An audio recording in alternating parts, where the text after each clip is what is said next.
Nah, sekarang saudara kita akan membahas malam ini yaitu sikap hidup yang memandang segalanya dari kacamata Tuhan. Jadi malam ini di poin yang ke-56 kita akan berbicara tentang sikap hidup yang memandang segalanya dari kacamata Tuhan. Jadi orang yang beriman itu orang akan memandang segalanya bukan dari dirinya sendiri, tapi dia akan memandang sesuai dengan apa yang Tuhan pandang. Itu namanya orang beriman. Nanti kita akan bahas, saudara, lebih lanjut ya. Nah, kita buka dulu dalam Kejadian 50. Mungkin terlalu banyak, saya cuma baca satu ayat. Ini cerita tentang Yusuf, saudara. Saya hanya baca satu ayat, karena kalau kita mau baca panjang banget cerita tentang peristiwa siapa? Yusuf ya. Nah, saya hanya ajak saudara buka di dalam Kejadian pasal 50 ayat 20, saudara. Ini menceritakan bagaimana setelah Yusuf menjadi presiden, menjadi perdana menteri di Mesir, ya kan? Akhirnya saudara-saudaranya sempat ketakutan waktu mereka sudah terbuka cerita itu tentang siapa Yusuf, mereka ketakutan. Kenapa takut? Karena mereka tuh kan merancangkan yang jahat untuk Yusuf. Jadi mereka berpikir juga dan melihat dari sisi kacamata mereka, jangan-jangan Yusuf membalas. Nah, nanti saudara boleh baca nanti di ayat-ayat sebelumnya. Maka mereka mulai lagi reka-reka cerita. Sampaikan pesan nih Bapak sebelum meninggal. Ini saya pakai bahasa gampangnya kan. Belum meninggal pesan. Udah mendingan nanti saudara-saudara itu ampuni mereka. Saya pakai bahasa gampangnya kan. Atau bekerja jadi hamba nggak apa-apa. Asal jangan apa? Membalas. Lihat ya kan rekayasa lagi kan. Karena mereka dulu merekayasa yang jahat, sekarang itu setelah mereka terbuka cerita ternyata yang memimpin Mesir di mana mereka datang untuk meminta gandum, ternyata perdana menterinya ini dia. Takut nggak? Takut. Jangan-jangan dia balas. Ya, maka terbitlah akhirnya apa ayat ke-50 nih ya.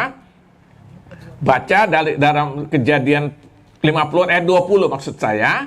Lihat, kita baca satu ayat ini. Memang kamu telah mereka-rekakan yang jahat terhadap aku. Ini kata siapa? Kata Yusuf kepada saudara-saudaranya. Tetapi Allah telah mereka-rekakannya untuk kebaikan. Lihat. Dengan maksud melakukan seperti yang terjadi sekarang ini. Yakni memelihara suatu bangsa yang besar. Saudara lihat, Yusuf dia mengalami proses yang tidak enak atau gimana? Sejak umur 17 tahun dia mengalami proses yang gak enak gara-gara saudaranya. Sampai dia harus dibuang ke sumur, akhirnya dijual jadi budak. Saudara, terus sampai akhirnya dia difitnah sama istri Potifar kan? Tapi saudara lihat di sini emas dibuang kemanapun tetap emas. Sampai akhirnya cerita dari dalam penjara karena bisa mengartikan mimpi daripada raja saat itu, dia diangkat menjadi perdana menteri raja Buddha, dan raja berkata seluruh daerah Mesir itu kamu yang memegang kekuasaan. Dia tidak mau tahu lagi, hanya yang berbeda hanya tahta ini, kata raja saat itu. Dan akhirnya apa yang terjadi? Saudara-saudara takut, jangan-jangan setelah terbuka ceritanya, ternyata ini siapa? Yusuf. Dan itu cerita itu dibuka dari Yusuf sendiri loh. Nah, mereka berpikir jangan-jangan dia balas nih. Ya kan? Tetapi timbul ayat 20 nih. Memang kau mereka-rekakan yang jahat bagiku, tapi Allah membuat untuk kebaikan, memelihara suatu bangsa yang besar. Saya mau tanya, ini konsep pandangannya Yusuf atau dari kacamata Tuhan dia lihat? Ini kacamata Tuhan dia melihat. Ya kan? Nah, makanya kalau orang buat jahat, kacamata kita ngapain? Balas. Kacamata Tuhan apa? Berkati. Nah, saudara lihat, ini peristiwa Yusuf seperti itu. Makanya Paulus pernah bilang kan, Allah turut bekerja dalam segala perkara untuk mendatangkan kebaikan bagi orang yang mengasihi dia, dan yang kedua terpanggil sesuai dengan rencana Allah. Roma 8 ayat 28. Ya kan? Nah, sekarang pertanyaannya gini, kenapa orang kecewa? Nah, orang kecewa itu karena sesuatu yang terjadi tidak seperti yang dia harapkan, tidak sesuai dengan apa? Kacamata yang dia pakai. Dia melihat dia kepengen A, yang terjadi B, kecewa dong.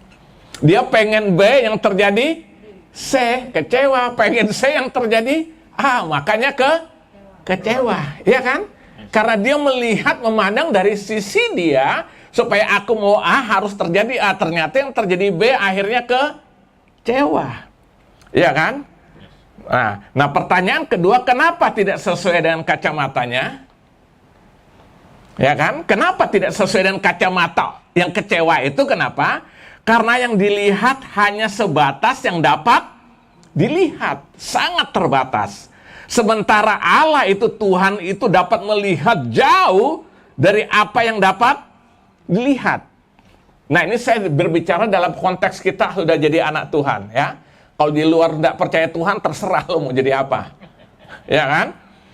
Nah, Tuhan itu ikut berkarya dalam kehidupan kita.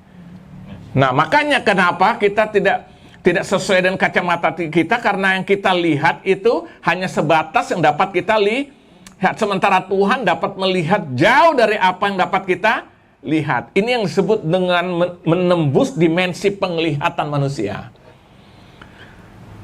Makanya Allah disebut dengan Allah providensi. Pernah dengar istilah ini?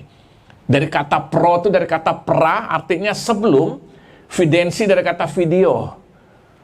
Jadi Allah tuh melihat jauh sebelum kita lihat.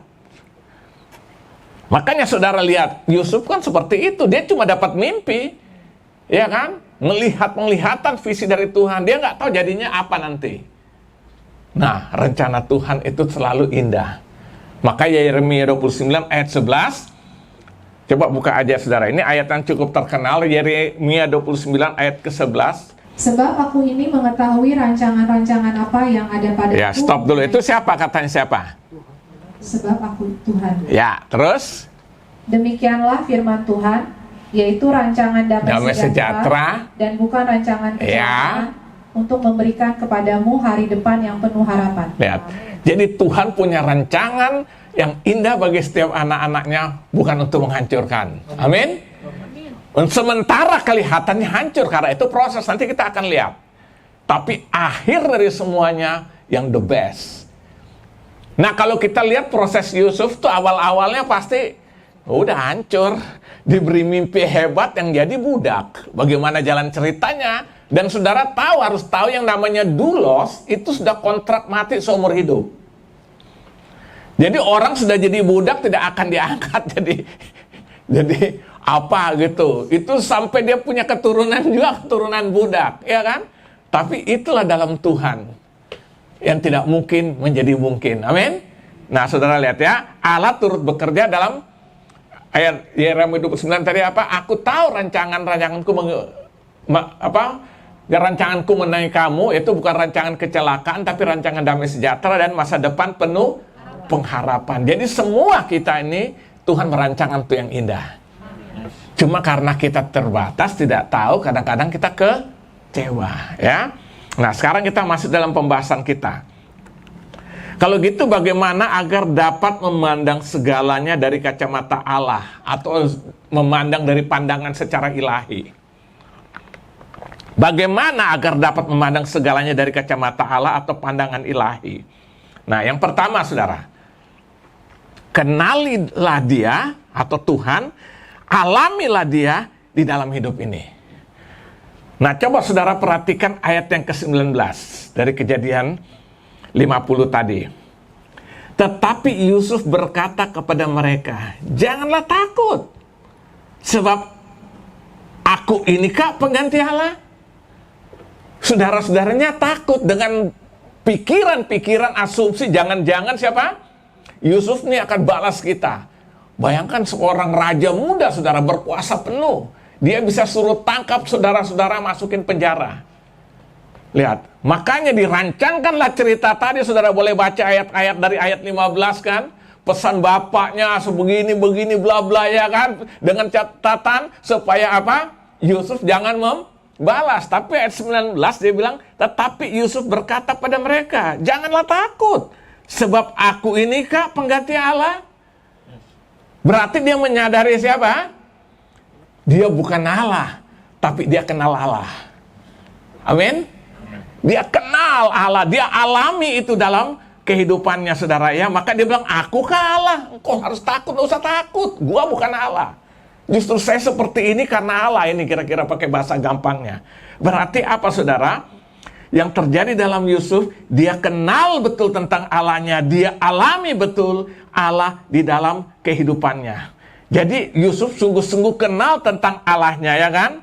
Makanya saudara baca nanti dari ayat 15 sampai ayat 18 di rumah ya.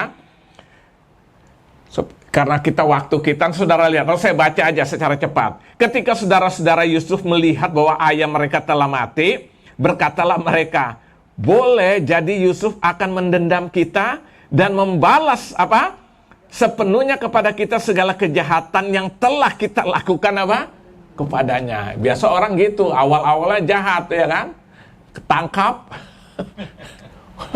Ya kan, maki-maki orang, maki-maki, begitu ditangkap polisi, langsung ayam sayur. Alasannya, maaf, hilaf. Biasa gitu, kayak begini juga nih. Jadi rupanya dari dulu sudah ada cerita begini, saudara ya kan? Sebab itu mereka menyuruh menyampaikan pesan ini kepada Yusuf. Sebelum ayahmu mati, ia telah berpesan. Padahal ini belum tentu ceritanya benar seperti ini. Beginilah harus kamu katakan kepada Yusuf, ampunilah kiranya kesalahan saudara-saudaramu. Padahal bapaknya nggak tahu kan, kalau Yusuf itu dikerjain apa?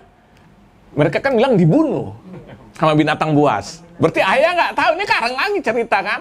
Makanya orang sudah bohong akan menutupi juga kebohongan kalau dia tidak mau menyelesaikannya. Percaya dah, orang suka bohong, kalau dia tidak mau cepat-cepat selesaikan, dia akan bohong lagi.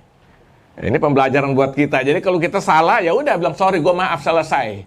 Jangan kita tutup-tutup dulu jadi tukang bohong terus ya kan. Ampunilah kiranya kesalahan saudara-saudaramu dan dosa mereka, sebab mereka telah berbuat jahat kepadamu. Padahal bapaknya nggak tahu peristiwa ini. Maka sekarang ampunilah kiranya kesalahan yang dibuat hamba Allah ayahmu. Lalu menangislah Yusuf ketika orang berkata demikian kepadanya. 2 Timotius 1 ayat 11 sampai, untuk Injil inilah aku telah ditetapkan sebagai pemberita, sebagai rasul dan sebagai guru, ayat 12. Itulah sebabnya aku menderita semuanya ini, tapi aku tidak malu. Karena aku tahu kepada siapa aku percaya, dan aku yakin bahwa dia berkuasa memeliharakan apa yang telah dipercayakannya kepadaku hingga pada hari Tuhan. Aku tahu kepada siapa aku percaya. Jadi saudara, saya mau katakan hari ini saudara, bagaimana agar dapat memandang segala sesuatu dari kacamata Allah. Kita memiliki pandangan ilahi itu, alami dia, kenali dia di dalam kehidupan ini. Amin. Kenal Allah itu nggak ada ukurannya dengan sudah ke gereja. Kenal Allah itu tidak ada ukurannya karena sudah melayani di gereja. Maaf, saya harus katakan ini, saudara. Kenal Allah itu ukurannya bukan sekedar karena sudah ke gereja, sudah melayani di gereja, ya kan? Tapi Alkitab katakan apa? Dari buahnya orang mengenal. Coba saudara lihat dalam Injil Matius. Matius pasal yang ke-7 ayat 16-23, saya baca aja secara cepat. Jadi mengenal Allah ukurannya bukan karena sudah ke gereja. Terus apalagi? Karena sudah terlibat pelayanan di gereja itu bukan ukuran. Tapi Alkitab bilang dari buahnya. Saya baca dari ayat 16-23. Waspadalah terhadap nabi-nabi palsu, datang kepadamu dengan menyamar seperti domba. Lihat, nabi aja bisa palsu ya kan? Tapi sesungguhnya mereka adalah serigala yang buas. Nah, perhatikan ayat 16 itu dikatakan, dari buahnya lah kamu mengenal mereka. Dapatkah orang memetik buah anggur dari semak duri atau buah ara dari rumput duri? Demikianlah setiap pohon yang baik menghasilkan buah yang baik, sedangkan pohon yang tidak baik menghasilkan buah yang tidak baik. Tidak mungkin pohon yang baik itu menghasilkan buah yang tidak baik, ataupun pohon yang tidak baik menghasilkan buah yang baik. Dan setiap pohon yang tidak menghasilkan buah yang baik pasti ditebang dan dibuang ke dalam api. Jadi dari buahnya lah kamu akan mengenal mereka. Bukan setiap orang yang berseru-seru kepadaku, Tuhan, Tuhan, akan masuk dalam kerajaan sorga, melainkan dia yang melakukan kehendak Bapakku yang di sorga. Pada hari terakhir banyak orang akan berseru kepadaku, Tuhan, Tuhan, bukankah kami bernubuat lebih namamu, melayani enggak nih? Ya. dan mengusir setan demi namamu. Ya kan? Jadi hati-hati. Jadi kita jangan bangga kalau kita bisa melakukan semuanya itu tuh karunia. Bukan kita yang kerjakan, Roh Kudus yang kerjakan. Tapi hati-hati. Dan mengadakan banyak mujizat demi namamu juga. Setan bisa nggak bikin mujizat? Bisa. Nah, ayat 23, pada waktu itulah aku akan berterus terang kepada mereka dan berkata, aku tidak pernah mengenal kamu, enyahlah daripadaku kamu sekalian pembuat kejahatan. Jadi di sini saudara lihat, ukuran kita sudah mengenal Tuhan, kita sudah alami Tuhan dalam hidup kita. Ukurannya bukan sekedar kita ke gereja, bukan sekedar kita sudah terlibat dalam pelayanan, tapi buah itu yang menentukan. Amin. Nah, itu sebabnya mulai malam hari ini saudara, bagaimana supaya kita dapat memandang segala dalam kehidupan ini dari pakai kacamata Allah, atau kita dapat memiliki pandangan ilahi itu, bagaimana caranya supaya ini kita bisa mengalami ini. Tidak ada cara lain. Yang pertama, kenal Dia, alamilah Dia di dalam kehidupan ini. Ini yang pertama saudara, ini yang pertama. Yang kedua, bagaimana agar dapat memandang segalanya dari kacamata Allah, atau kita memiliki pandangan ilahi itu. Yang kedua, taklukkanlah diri kita kepada Dia, kepada Tuhan. Ini yang sering disebut dalam istilah dalam Alkitab menjadi tawanan roh. Kita kan dulu ditawan oleh dunia. Setelah kita bertobat, harusnya Tuhan, Roh Kudus menawan kita. Sehingga kita bergerak berdasarkan apa? Yang Roh Kudus mau. Jadi yang kedua, taklukkan diri kepada Tuhan, kepada Dia. Ini yang disebut dengan menjadi apa? Tawanan roh. Coba saudara buka dalam Kisah Rasul pasal 20, ayat 22, maksud saya 22 sampai 24. Tapi sekarang sebagai tawanan roh, kata Rasul Paulus, aku pergi ke Yerusalem dan aku tidak tahu apa yang akan terjadi atas diriku di situ. Lihat, dia nggak tahu apa yang akan terjadi, tapi karena dia sudah hidup dalam pimpinan Roh Kudus, ya terserah roh. Maka dia bilang, tapi sekarang sebagai tawanan roh, aku pergi ke Yerusalem, tentu dalam dalam pelayanan dia penginjilan, dan aku tidak tahu apa yang akan terjadi atas diriku di situ, selain daripada yang dinyatakan Roh Kudus dari kota ke kota kepadaku, bahwa penjara dan kesengsaraan menunggu aku. Lihat, dia sampai rela. Karena apa? Dia tahu masuk penjara itu karena Roh Kudus memimpin dia. Roh Tuhan mengizinkan itu terjadi. Tetapi aku tidak menghiraukan nyawaku sedikit pun. Asal saja aku dapat mencapai apa? Mencapai garis akhir dan menyelesaikan pelayanan yang ditugaskan oleh Tuhan Yesus kepadaku untuk memberi kesaksian tentang Injil kasih karunia Allah. Lihat, Paulus bilang dia menjadi tawanan roh. Sehingga akhirnya apa? Hidupnya dia tuh bukan lagi dari sisi dia, tapi bagaimana dikendalikan, ya kan? Ditaklukkan dan dipimpin oleh Roh Kudus, kemana dia harus pergi, apa yang harus dia lakukan, meskipun harus masuk penjara pun, itu bukan masalah. Nah, buka lagi dalam Galatia 5. Dalam Galatia 5, ayat 24-25, di situ dia katakan demikian.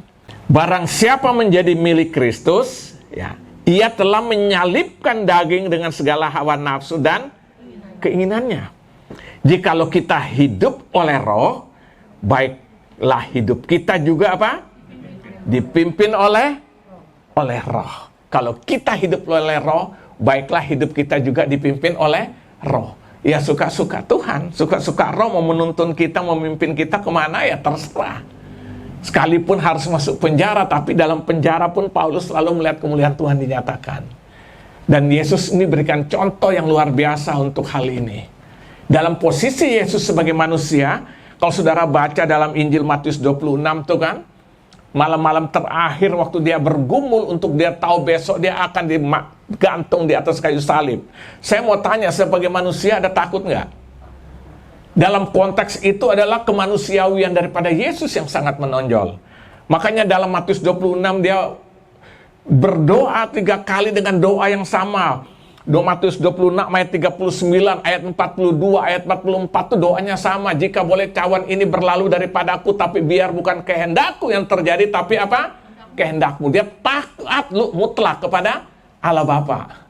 Itu dari sisi kemanusiawian. Tapi Alkitab berkata apa? Keringatnya menetes bercucur seperti darah. Artinya apa? Yesus mengalami satu tekanan, satu pergumulan yang sangat berat saat itu. Sampai dia bilang, kalau boleh tuh Bapak, cawan ini lalu daripada aku. Dia tahu besok dia akan digantung. Karena konsekuensinya dia harus menanggung dosa manusia seisi dunia ini. Itu konsekuensi. Tapi dia bilang, akhir dari setiap doa yang sama 3 kali, biar bukan kehendakku, tapi kehendakmu yang jadi. Artinya apa? Yesus taklukkan dirinya kepada Bapa. Nah, ini satu pembelajaran juga bagi kita. Kita perlu menaklukkan hidup kita di dalam Roh Kudus yang sekarang untuk memimpin hidupan kita. Amin. Baru kita bisa melihat segalanya dari kacamata Allah. Saudara, orang melihat diri segala sesuatu memandang selalu dari kacamata Allah. Yang pertama, saudara lihat, dia kenal Tuhan yang sesungguhnya. Yang kedua apa? Dia taklukkan dirinya kepada Tuhan itu, yang hadir sekarang dalam karya Roh Kudus dalam kehidupan kita saat ini. Amin. Nah, bentuk konkretnya apa? Bentuk konkretnya itu, saudara, taklukkan diri itu. Bentuk konkretnya apa, saudara? Yang pertama, bentuk konkret dari kita menaklukkan diri kepada Tuhan, pertama, ikuti perintahnya. Ya kan, tadi kita sudah baca dalam Matius 7 tadi kan? Lihat, saudara perhatikan Matius pasal 7 tadi. Saya ulangi, saya baca 24-25-nya, 24-25. Setiap orang yang mendengar perkataanku ini, lalu dan melakukannya, ia sama dengan orang yang bijaksana yang mendirikan rumahnya di atas batu. Jadi setelah mendengar, terus apa? Melakukan. Jadi bentuk konkretnya menaklukkan diri itu seperti itu. Kemudian turunlah hujan dan datanglah banjir, lalu angin melanda rumah itu, tetapi rumah itu tidak rubuh sebab didirikan di atas batu. Jadi orang yang mendengar firman dan melakukannya, dia digambarkan seperti bangunan yang didirikan di atas batu. Datang badai, datang banjir, tetap berdiri kokoh, tidak akan rubuh. Nah, ini namanya menaklukkan diri di bawah Tuhan, di dalam pimpinan Roh Kudus. Nah, ayat 26 sampai ayat 27 sebaliknya, saudara perhatikan. Saya baca 26 sampai 27. Tetapi setiap orang yang mendengar perkataanku ini, jadi dengar firman dan tidak melakukannya, ia sama dengan orang yang bodoh, yang mendirikan rumahnya di atas pasir. Kemudian turunlah hujan dan datanglah banjir, lalu angin melanda rumah itu sehingga rubuhlah rumah itu dan hebatlah kerusakannya. Ini jadi berbanding terbalik. Yang satu dengar melakukan, digambarkan seperti bangunan yang kokoh berdiri atas batu, datang badai, datang banjir, tidak terjadi apa-apa. Tetapi yang satu mendengar juga, sama mendengar tapi tidak melakukan. Itu seperti bangunan dibangun di atas pasir. Udah datang badai habis. Saudara lihat. Nah, jadi saudara, ini konkretnya ya, orang yang menaklukkan diri di dalam Tuhan itu. Jadi yang pertama, ikuti perintahnya. Nah, yang kedua sekarang, tetap setia mengiring dia. Karena Yesus adalah Yesus yang setia. Jadi kalau kita menaklukkan diri kita kepada Tuhan, ya kita setia dong kepada dia. Ya kan? Karena apa? Ya, Yesus itu menunjukkan kesetiaannya. Jadi kita harus setia seperti dia. Coba saudara buka dalam 2 Timotius 2, ayat 11 sampai dengan ayat 13. Ya, saya baca. Benarlah perkataan ini. Jika kita mati dengan dia, kita pun akan hidup dengan dia. Jika kita bertekun, kita pun akan ikut memerintah dengan dia. Jika kita menyangkal dia, dia pun akan menyangkal kita. Tapi perhatikan ayat 13. Jika kita tidak setia, dia tetap, karena dia tidak dapat menyangkal dirinya sendiri. Yesus kita tuh Yesus yang setia. Amin. Amin.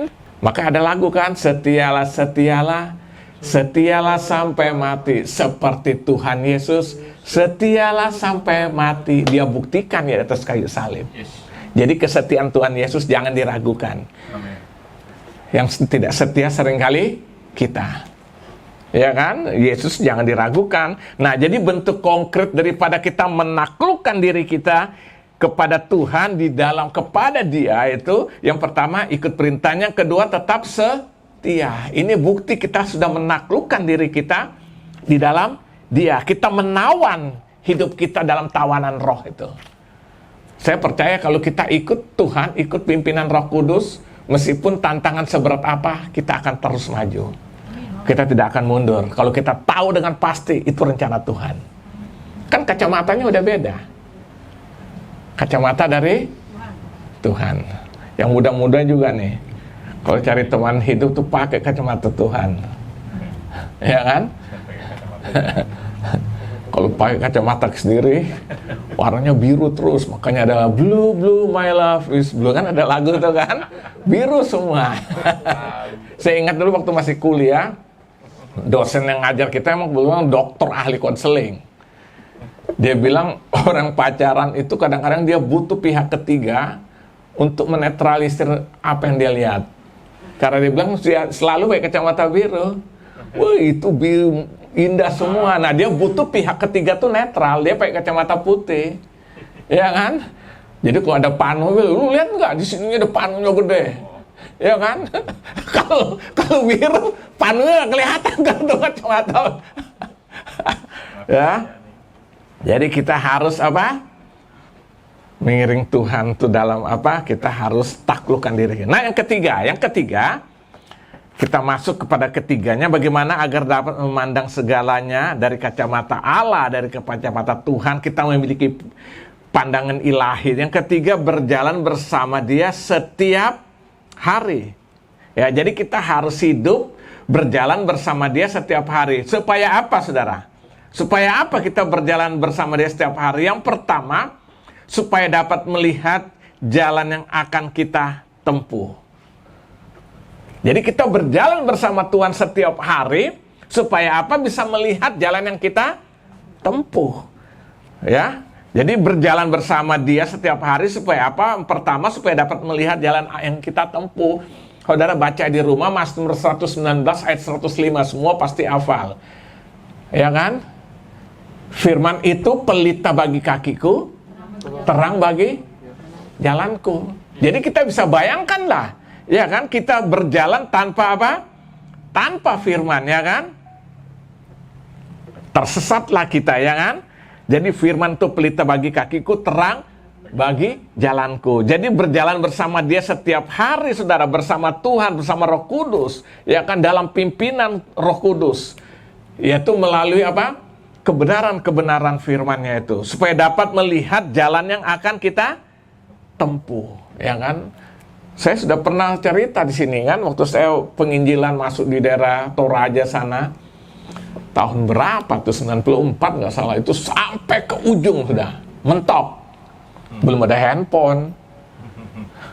Mentok, saudara, namanya daerah Limbong apa? Limbong. Sampai situ saya bilang dengan teman kita berdua, saya bilang ini kalau Presiden Soeharto ganti kita nggak tahu nih. Udah nggak ada komunikasi, saudara. Sampai saya bilang, ada teman kita kebetulan yang kuliah dari sana kan, pantas nggak mau balik-balik. Ya kan? Mentok habis, saudara ya. Nah, jadi waktu malam itu, jadi kita acara kadang-kadang ada KKR, jadi siang tuh kadang-kadang kita bikin kayak seminar. Nah, malam tuh KKR tuh kayak di pinggir sawah gitu loh. Jadi mereka pasang lampu Petromax karena orang-orang petani tuh pulang udah malam kan. Ya. Jadi waktu perjalanan gitu, saudara, bayangkan di tengah sawah yang sudah di pedalaman kan gak ada lampu. Nah, teman saya nih yang pendeta, dia pegang senter tapi dia jalan di depan saya. Harusnya di belakang dong, supaya dia nyenter, saya lihat kan, atau ya kan, karena kita jalan di pematang kan, tiba-tiba dia loncat, saya ikut loncat juga kan, baru dia ketawa, ternyata nggak ada apa-apa, saudara. Dia loncat, saya juga loncat, baru dia ketawa. Nah, saya bisa bayangkan orang berjalan di dalam kegelapan, udah nggak karu-karuan deh, ya kan? Nah, makanya Alkitab bilang firman itu pelita bagi kakiku dan terang dalam jalanku. Bayangin hidup kita tanpa firman, ngawur semua. Ya kan? Kita melakukan hal-hal yang kacau semua. Makanya yang ketiga, berjalan bersama dia setiap hari. Dia ini juga berbicara firman. Amin. Karena pada mulanya firman itu bersama dengan Allah. Firman itu adalah Allah. Firman menjadi manusia, itulah Yesus. Jadi kita hidup dalam tuntunan Tuhan. Salah satu tuntunan Tuhan itu adalah melalui firman dan rohnya. Ya kan? Jadi supaya dapat melihat jalan yang akan kita tempuh.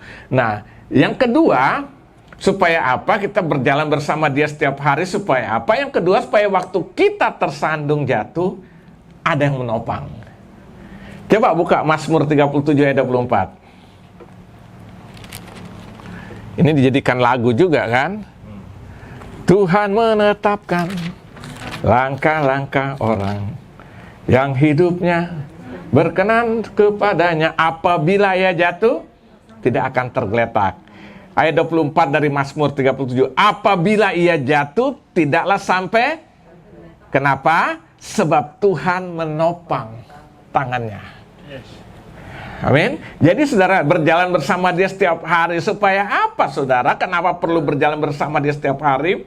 Supaya dapat melihat jalan yang akan kita tempuh. Yang kedua, supaya waktu kita tersandung sekalipun, kita tidak akan jatuh tergeletak karena tangan yang menopang kita. Amin. Yang ketiga, kenapa berjalan bersama 37 tadi, ayat 5 sampai ayat 6, serahkanlah hidupmu kepada Tuhan dan percayalah kepadanya, dan ia akan bertindak. Ia akan memunculkan kebenaranmu seperti terang dan hakmu seperti siang. Supaya dia dapat membela kita. Ya kan? Jadi supaya Tuhan membela, maka kita nggak perlu bela, biar aja Tuhan membela kita. Kalau Tuhan yang membela, Alkitab bilang kalau dia di pihak kita, siapakah lawan kita? Makanya ada satu lagu lama juga, jalan serta Yesus, jalan sertanya setiap hari, ya. Nah, itu lihat, jalan bersama dia ya. Jadi saudara, yang ketiga kita lihat di sini, bagaimana agar dapat memandang segalanya dari kacamata Allah. Yang ketiga, berjalan bersama dia setiap hari. Amin. Yang keempat, menikmatilah hidup dalam proses Tuhan. Ya. Nah, nanti saudara, kita nggak punya banyak waktu kalau saudara baca. Nanti saudara boleh baca aja di rumah tentang Kejadian pasal 37, mulai 37 ya. Ayat 18 sampai 36. Saudara lanjut terus sampai pasal ke-39 dan seterusnya. Itu menceritakan semua tentang Yusuf. Kita nggak punya banyak waktu untuk baca semua. Tapi intinya saudara lihat, saya mau katakan. Yusuf itu menikmati proses Tuhan itu. Dia tidak mengeluh. Dia tidak apa? Dia tidak mau mengeluh, dia bekerja sebagai budak tapi tetap dengan penuh tanggung jawab. Dia juga bekerja sebagai budak tetap setia kepada apa yang dipercayakan. Dan seterusnya saudara. Sampai pada akhirnya dalam satu titik Tuhan perintahkan angkat dia menjadi Perdana Menteri. Nah saudara boleh baca perjalanan daripada Yusuf ini. Intinya Yusuf ya, dia menikmati segala yang dia alami sebagai budak ya kan. Dia menikmati proses yang Tuhan izinkan. Sejak umur 17 tahun dia menerima mimpi itu. Dia melihat visi yang Tuhan beri ya kan. Tahu yang cerita itu kan? Yang 11 berkas gandumnya, saudara-saudara runduk pada dia dan sebagainya kan. Nah saudara lihat, kapan penggenapan itu terjadi? Setelah 13 tahun kemudian, berarti waktu Yusuf umur 30 tahun. Berarti selama 17 tahun sampai 30 tahun itu proses berjalan. Tapi saudara boleh pelajari apa yang baca nanti saudara. Tidak ada keluhan dari Yusuf lewat proses itu. Dia orang merdeka hanya karena dijahili orang saudara-saudaranya sampai harus jadi budak. Tapi saudara lihat, Yusuf menikmati proses Tuhan itu. Dia tidak mengeluh. Dia tetap bekerja dengan setia sebagai seorang budak, tanggung jawab sampai Potifar kan mempercayakan supaya atur seluruh rumah tangganya. Potifar tidak berbuat apa-apa dan luar biasa selama Yusuf bekerja di rumah Potifar, Potifar diberkati Tuhan. Saudara lihat, orang yang sungguh hidup sungguh dalam Tuhan pasti itu membawa berkat. Di mana dia berada membawa berkat. Contoh Yusuf. Sampai akhirnya Potifar bilang sama Yusuf, semua kamu atur dalam rumah tangga, aku tidak ikut campur lagi. Wow. cuma satu, hanya istrinya, ya kan? Dan dia setia loh, istrinya goda-godain, akhirnya dia lari. Berdasarkan peristiwa itu kan, jubahnya ditarik ketinggalan, dijadikan barang bukti yang diputarbalikkan bahwa Yusuf ingin memperkosa apa? Tante Potifar. Masuk penjara. Dari penjara langsung jadi Perdana Menteri. Saudara lihat, maka saya bilang emas dibuang di lumpur tetap emas. Ya kan? Tapi kalau itu besi karatan, saudara bawa ke gedung-gedung mewah, sana lu, disuruh usir, suruh keluar, ya kan? Nah, saudara lihat, kenapa Yusuf menikmati hidup dalam proses Tuhan? Nah, saya mau katakan hari ini, saudara, kita harus menikmatilah hidup dalam proses Tuhan. Kenapa harus menikmati proses Tuhan? Kenapa?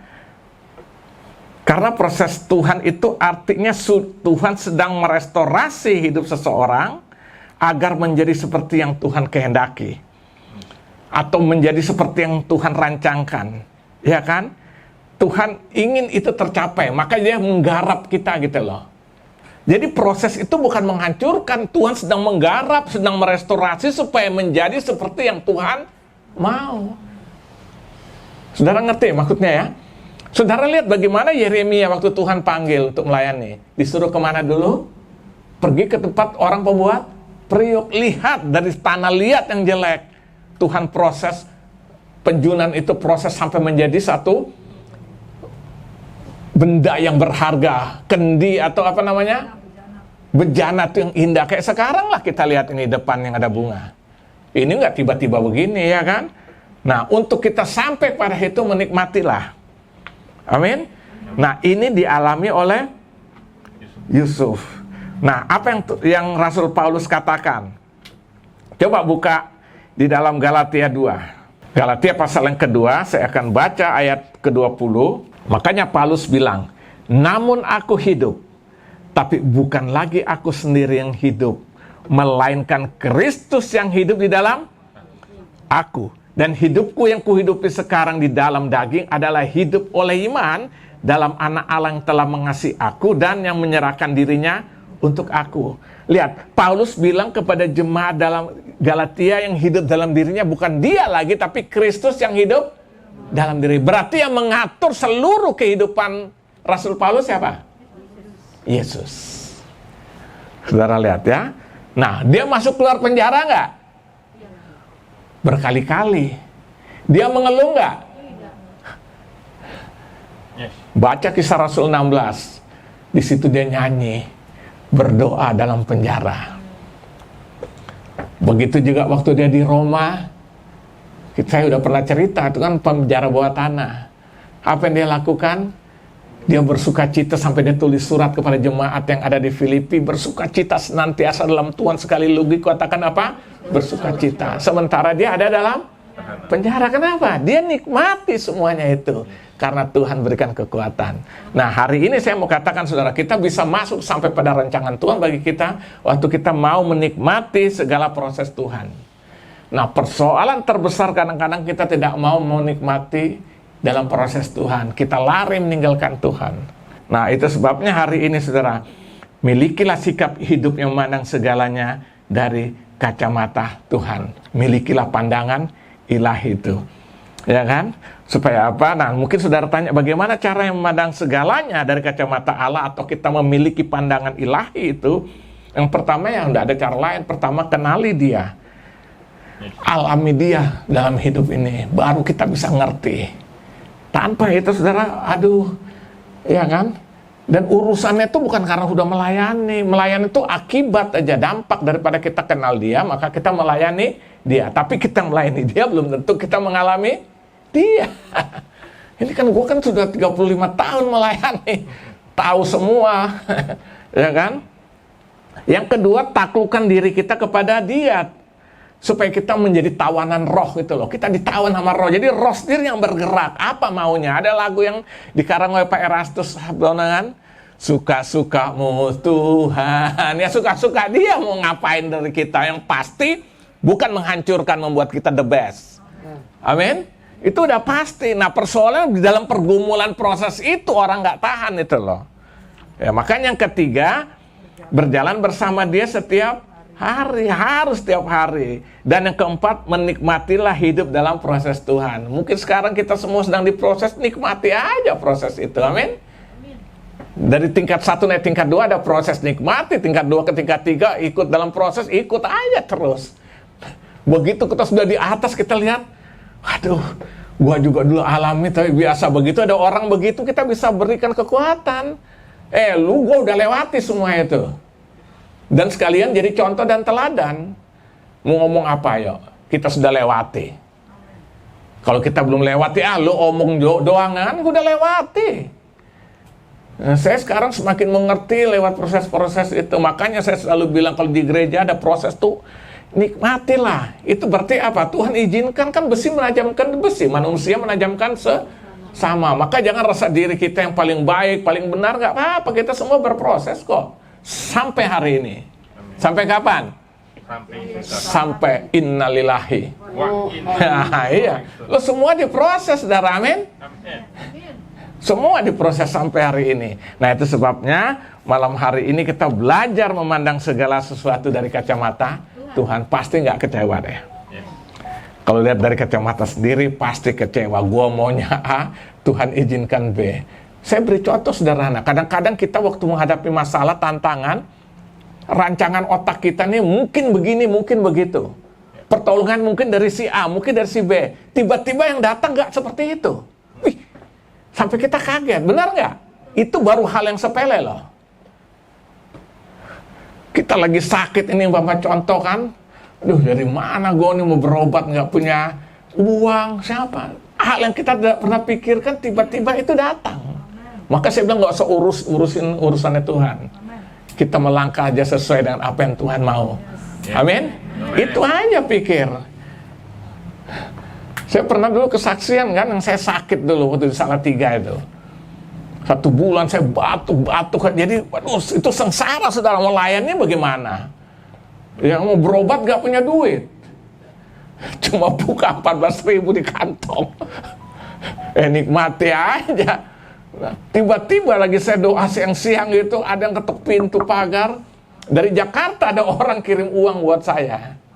Yang saya tidak pernah, dan itu satu-satu kalinya pertama dan terakhir.